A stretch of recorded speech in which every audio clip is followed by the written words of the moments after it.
ഇപ്പോഴത്തെ സാഹചര്യത്തിൽ സ്വർണ്ണവില കുറയുന്ന ഒരു സാഹചര്യം കാണുന്നില്ല. ഇപ്പോൾ വെനസ്വേലയും അമേരിക്കയായിട്ടുള്ള പ്രശ്നങ്ങളായിട്ട് ബന്ധപ്പെട്ട് വെനസ്വേലൻ പ്രസിഡന്റ് അമേരിക്കയുടെ കസ്റ്റഡിയിലാണ്.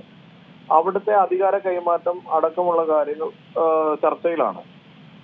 കുറച്ച് രാജ്യങ്ങൾ ഇവരെ സപ്പോർട്ട് ചെയ്യുകയും ചില രാജ്യങ്ങൾ ഇവരെ എതിർക്കുകയും ഒക്കെ ചെയ്ത പ്രസ്താവനകൾ ഇറക്കിയിട്ടുണ്ട്.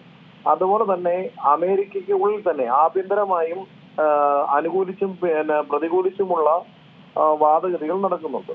ഇതിനെ തുടർന്നാണ് ഇപ്പൊ നിലവിൽ ഈ സ്വർണത്തിന്റെ ലോഹങ്ങളുടെ വില വർധനവ് ഉണ്ടായതിന്റെ ഭാഗമായി സ്വർണത്തിനും വില വർദ്ധിച്ചിരിക്കുന്നു. പക്ഷേ വെനസ്വേല പോലുള്ള രാജ്യത്ത് ആയിട്ട് ബന്ധപ്പെട്ട കാര്യങ്ങളായതുകൊണ്ട് ഓഹരി വിപണിയെ അത് കാര്യമായി ചലിപ്പിക്കുന്ന സാഹചര്യം ഉണ്ടായിട്ടുമില്ല.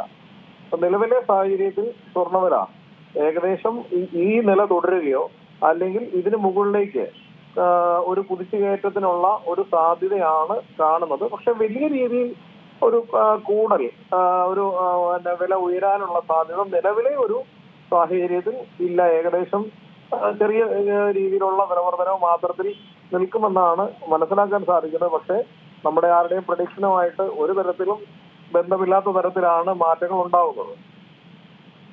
അങ്ങനെ നോക്കുകയാണെങ്കിൽ ഈ സാധാരണക്കാരെ സംബന്ധിച്ചിടത്തോളം എന്തെങ്കിലും ഒരു പ്രതീക്ഷയ്ക്ക് വകയുണ്ടോ? ഈ ഒരുപക്ഷെ വലിയ രീതിയിൽ കുതിച്ച് കയറിയില്ല എങ്കിൽ പോലും ഒരു തിരിച്ചിറക്കം അതിനെ ഉണ്ടാവുമോ? തിരിച്ചിറക്കം ഉണ്ടാവാനുള്ള സാധ്യതകൾ വിദൂരമാണ്. തിരിച്ചിറക്കം ഉണ്ടായേക്കാം ഒരു പക്ഷേ കുറഞ്ഞാലും അതിനൊരു പരിധിയുണ്ട്. ചെറിയ തോതിലുള്ള കുറച്ചിലുകൾ മാത്രമേ അതിനകത്ത് ഉണ്ടാവാനൊരു സാധ്യതയുള്ളൂ. ഒരു പവന് 10,000 രൂപ പോലും കുറയുമോ എന്നുള്ള കാര്യത്തിലാണ് ആശങ്ക നിലനിൽക്കുന്നത്. അതിന് മുകളിലേക്ക് ഒരു കുറവ് എന്ത് തന്നെ വന്നാലും നിലവിലെ സാഹചര്യത്തിൽ ഉണ്ടാവാൻ യാതൊരു സാധ്യതയും കാണുന്നില്ല.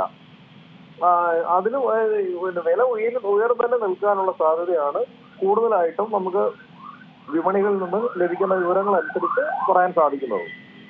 ഇപ്പോൾ ഈ സ്വർണ്ണവില വീണ്ടും ഉയരുന്ന ഒരു സാഹചര്യത്തിൽ ജുവലറികളുടെയൊക്കെ ഒരു സാഹചര്യം എങ്ങനെയാണ്?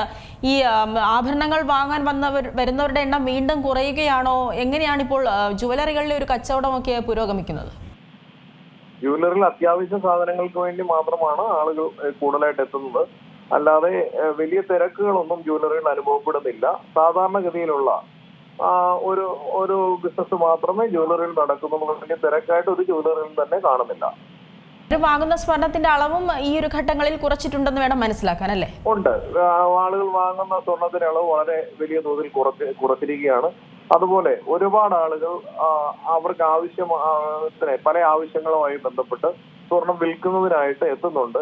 പക്ഷേ വിൽക്കുന്നതിനായിട്ട് ആളുകൾ ജുവലറികളിലേക്ക് എത്തുമ്പോൾ ഒരുപാട് പരസ്യങ്ങളൊക്കെ നൽകി സ്വർണം കൂടുതൽ വിലയ്ക്ക് വാങ്ങുമെന്നുള്ള തരത്തിൽ പരസ്യങ്ങൾ നൽകി ആളുകളെ കബളിപ്പിക്കുന്ന ഒരു പ്രവണതയും ഇതിനകത്ത് ഉണ്ട്. അതുകൊണ്ട് സ്വർണം വിൽക്കാനായിട്ട് ഒരുപാട് ആളുകൾ ഇപ്പോൾ വരുന്നൊരു ഇതുണ്ട്. ആ വിൽക്കാനായിട്ട് ഉള്ള ആളുകൾ അവർ വളരെ ബുദ്ധിപരമായിട്ടും വളരെ കൃത്യമായിട്ട് നോക്കി മാർക്കറ്റ് പഠിച്ചിട്ട് മാത്രമേ വിൽക്കാവുള്ളൂ. അതുപോലെ തന്നെ ഈ ചെല്ലുന്ന സ്ഥാപനത്തിന്റെ വിശ്വാസ്യതയും ഉറപ്പുവരുത്തേണ്ടതായിട്ടുണ്ട്. ഇതിൽ ഒരുപാട് ഈ സ്വർണ്ണ വാങ്ങുന്നതുമായിട്ട് ബന്ധപ്പെട്ട് ഒരുപാട് തട്ടിപ്പുകൾ ആളുകൾ നമ്മളടക്കമുള്ള വ്യാപാരികളോടും വ്യാപാര സംഘടനകളോടും ഒക്കെ പരാതിയുമായി ഒരുപാട് ആളുകൾ എത്തുന്നുണ്ട്. അങ്ങനെയുള്ള ഇതിലൊന്നും ചതിക്കുഴികളിലൊന്നും പോയി പെടാതെ വിശ്വാസ്യത ഉള്ളയിടത്ത് മാത്രം പോകുന്ന തരത്തിലേക്ക് മാറി ചിന്തിക്കേണ്ട ഒരു കാര്യവും ഇതിനകത്തുണ്ട്. ഏറ്റവും പുതിയ വാർത്തകളും വിശേഷങ്ങളും വിരൽത്തുമ്പിലറിയാൻ സീ മലയാളം ന്യൂസ് എല്ലാ ഡിജിറ്റൽ പ്ലാറ്റ്ഫോമുകളിലും ലഭ്യം.